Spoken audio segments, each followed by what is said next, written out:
What's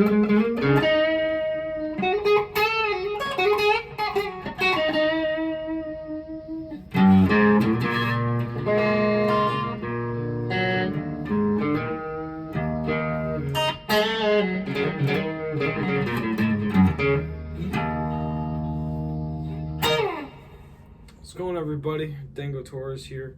This is Music Monday. I'm your host, Dango Torres. And this is, I believe, the 6th episode of Music Monday. It is November, and you know what that means? It's my birthday. And I have a birthday sale going on right now on my merchandise website, bonfire.com/Dango Torres. Shop is the best way to support me and my music because I don't make anything from streaming. And I know a lot of you are not where I live, and you guys not everyone can make it out to my concerts. So buy the merch. You represent the family. I love you. All right.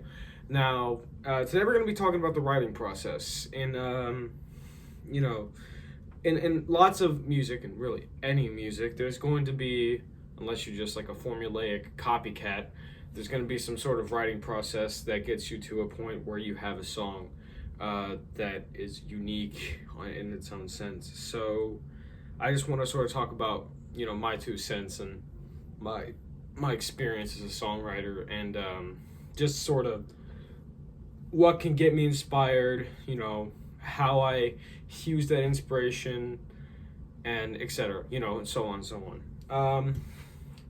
A lot of people will ask me, do you get the music first? Do you get the lyrics? Or what comes first? And really it doesn't matter to me. Sometimes I'll have lyrics that just sit on my, desk on a piece of paper for like years, and I don't do anything with them. And then later on I'll see them, and I'll be like, you know what that could be used for? Because I'll have a completely separate guitar riff that I've written, or I'll read the lyrics and I'll try and make something to accompany these lyrics that have just been sitting with no music for God knows how long. Other times I have a riff, I could just come up with something,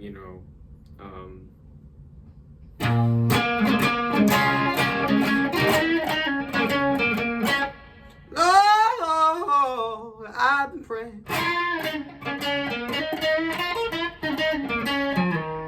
Not just a blues progression all the time, but I like to do things. I like to start with the blues. The blues is like my building blocks to a lot of the stuff I write. The foundation. I like to say if you can't make something a blues, then it's not going to be very blues inspired. I could take any song I've ever written. Justify could even be a blues. No, that would be in G. If you can justify your answer as to why you insist on bringing me down without a frown, don't need no sad excuse, just need your valid rule. I never thought it'd be this way, but here we are. And then so on goes to the 4.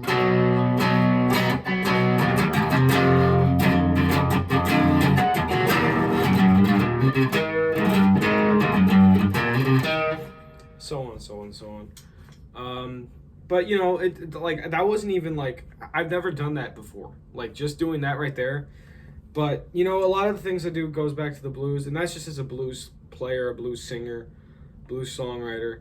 When I'm talking about something other than blues, like even like metal or any of that stuff, any heavier stuff, or even any softer stuff, I tend to just sort of gravitate towards just the basics of it. I start a lot of things off of very minimalistic what I write, because I started off Disregarding Faces. I mean, it's a very minimalist song, it was one of the first songs ever written. And, it was a very basic riff. It was just a... And mind you, this was on acoustic before it was electric. So, in other cases, Dying Me, that was on acoustic as well.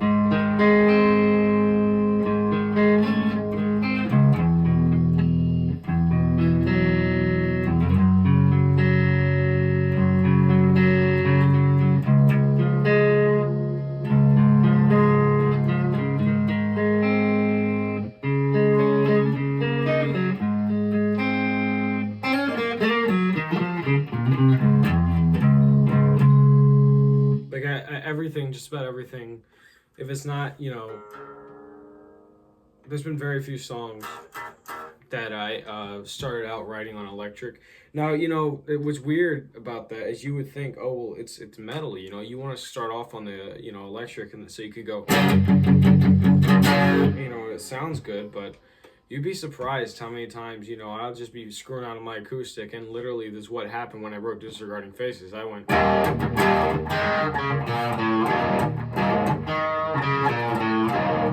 now I didn't exactly have the voice to do the patience won't be good, or any of that. It was more like a patience won't be good, that sort of thing. I just sort of, it was more like funky whenever I first wrote it, so the riff was still the same,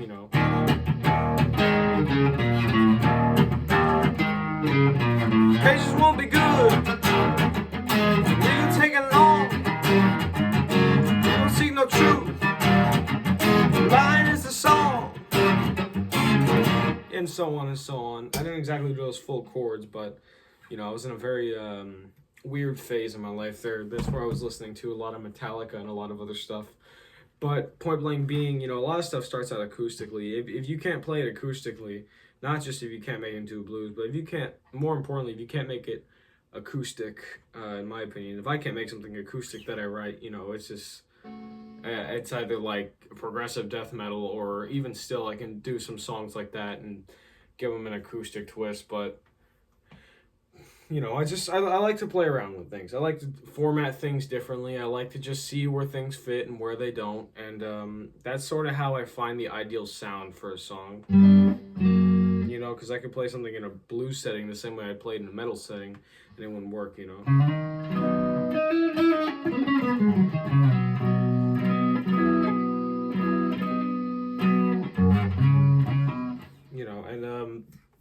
as far as like ballads go, those are just like, I take lots of inspiration from classical music and jazz and stuff like that. I mean, when I write, ballads like Purest of All Angels, I mean, I'm not in the right tuning for this, but the what do you call it?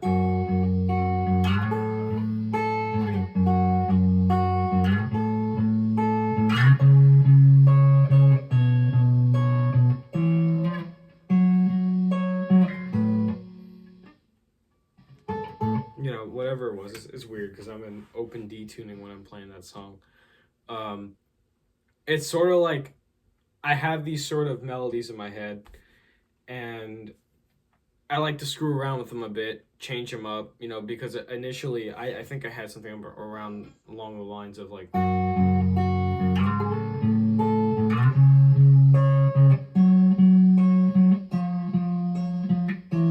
or something like that, and I was just like, nah, I want to make that more like, major sounding. So it's of course it's in, I think, F sharp minor, I can't remember. It's in like more like, it's in open D tuning, but I like to use the F sharp minor sort of sense to it. But I do end it off with a D major chord, so you can say it's an F sharp minor / D major, mix of the two. But really, I don't like think about the keys when I'm writing it. I don't think about, oh, I should jump over, I'm in the key of G. I should jump over to like a major third, and that would sound cool, No, I'd just be like, I'm fucking just screwing around, Because a lot of melodies I have in my head are not like beholden to one scale, Even as a blues singer, I have some melodies that are just,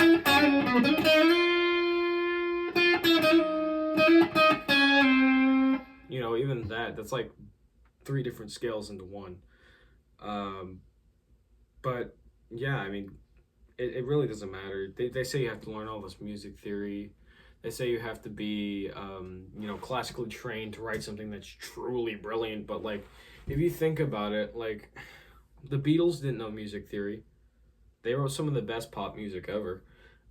Queen, I mean, yeah, sure, these are brilliant musicians, but I don't think any of them were like music theory geeks, They just sort of played what came to mind, and this sort of ties back to like one of the earlier episodes I did about serving the song, and how that can sort of make everything sound a bit better.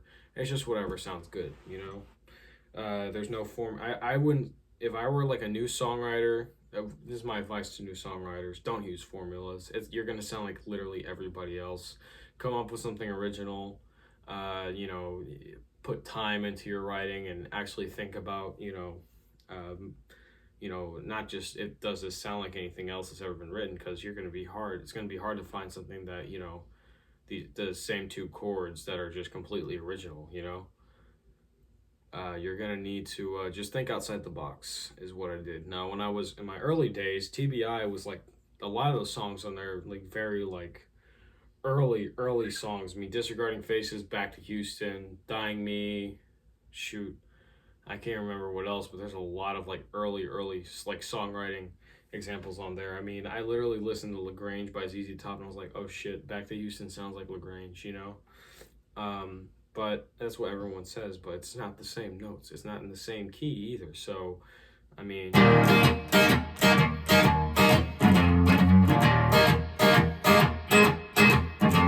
versus this. It's the same rhythm. That's the only difference. And there's 1,000 different songs that have that same rhythm. Even Pride and Joy.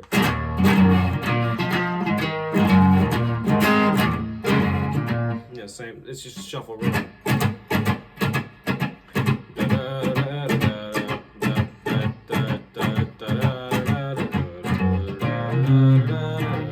It's literally the same thing. So, and it's in a swing time signature. It's swing timing. So that's just how it is. ZZ Top, don't sue me, please. Yeah.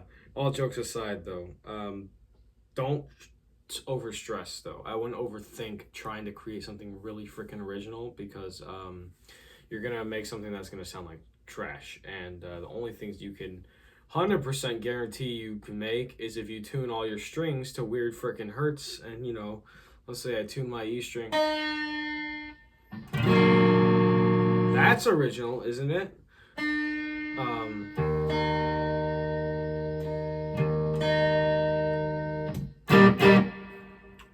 But you don't want to make something that sounds like garbage, because a lot of people think that making something original means you have to make something that doesn't sound pleasing to the ears. Now, don't get me wrong, tension and release is a big part of a good song. If you want to do something like, even like one of these examples is Burden by Opeth. At the end of the song, there's this classical guitar outro, and I think somebody else is like down tuning his high E string slowly as he's playing the riff, and it's like the stupidest thing ever, but it's funny, and it's original. It adds tension to the song. I was just thinking about that. I was listening to that earlier. But you don't have to abide to these social norms. I have to say this now, and I'm not gonna. It's not like I'm not gonna say this again, but today's music has accepted mediocrity as the gold standard. And so when you accept mediocrity as the gold standard, actual good music is going to be way too hard for people to comprehend. It's going to be way too experimental for them. And I really think that's just kind of sad, that the human mind has shrunk as far as a capacity of music to you can intake at once. And again, there's some music out there that's just way too much, like objectively way too much to take in.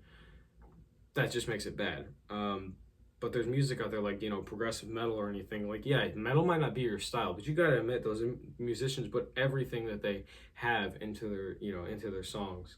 Meanwhile, you look at like a Justin Bieber song. He's probably got like 3 songwriters. He's probably got like a whole legal team. He's probably got like a whole producer and everything. And yeah, he's rich. He obviously has that, but he's probably got a lot of people helping him write his songs. That really aren't actual collaborators. They're just paid by him because he's too lazy to do the work himself. Not that he doesn't play any instruments, I don't think, or he's not like proficient at any, because I don't hear any real instruments in his songs. I hear 808s and like samples and all that. So a hell of a lot of auto tune. Jesus Christ. But yeah, you want to create something that's original. And what I do when I'm thinking about that, I just sort of put this in perspective. We're all unique human beings, right? We all know that. We're all unique. And we all have unique thoughts in our heads. Yes, the same thoughts may have been thought before, but it's unique because we're thinking about it, not the other person who thought about it years ago. You can come up with something that's like, very basic, like I was doing earlier.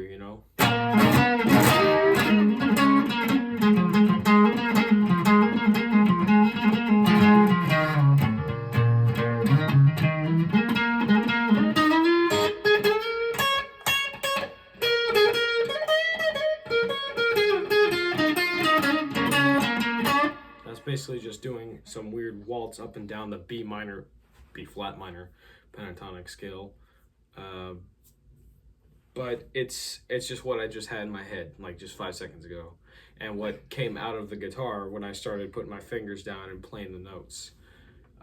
This doesn't just go for like playing instruments, like, just like the guitar or whatever. If you play the keyboard, it goes the same thing here, If you sing, it's the same thing. You come up with melodies in your voice, And I like to say a lot of the time the guitar is a voice.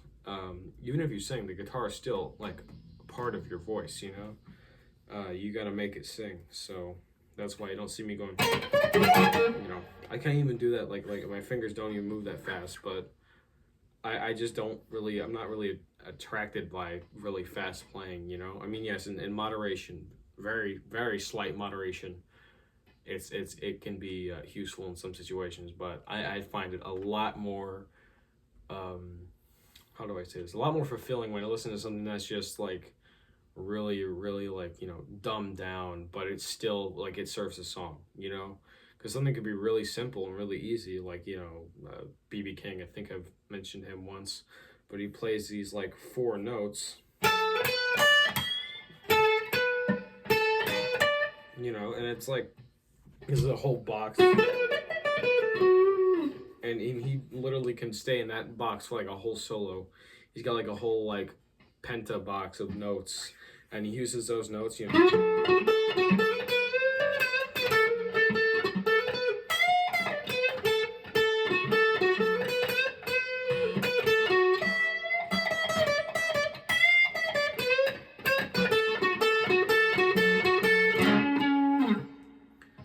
it's like, how do I say this? I keep like having brain farts, my bad. It's effective. It's effective. It's simple, but it's effective, And that was like in the key of G. Yeah, I could have stayed up here and done what everyone else does, First position minor pentatonic, but there's a billion ways to go around a song, and there's very few wrong ways. Of course, if you're in the wrong key, if they're playing in G flat minor and you're in G major, that's not going to sound good at all. But it is what it is. This world is your oyster, and I do say that if something's really good, it's gonna survive, and it's going to exceed its expectations. If something is truly great, and I said that I think at the end of Beatles reaction video that I did over a year ago, when they came out with Now and Then, but it's a very subjective. A lot of people have their opinions on what good songwriting is, and the sad part about that is some people try and force their opinions on the others like it's something that's, objective or something that's right or wrong. Really, I don't think. This stool does that every once in a while. I don't think there's right or wrong answer to music, because it's art at the end of the day. There's no wrong answers, right? Anyways, that's enough for my tangent on today's episode of Music Monday. If you stuck around this far, you a real one. Hats off. And I will see you guys in the next video, next whatever I do. But I do have a new single out on January 20th. Pre-save it, link in description. Now, do it, please. Thank you. Love you. Bye.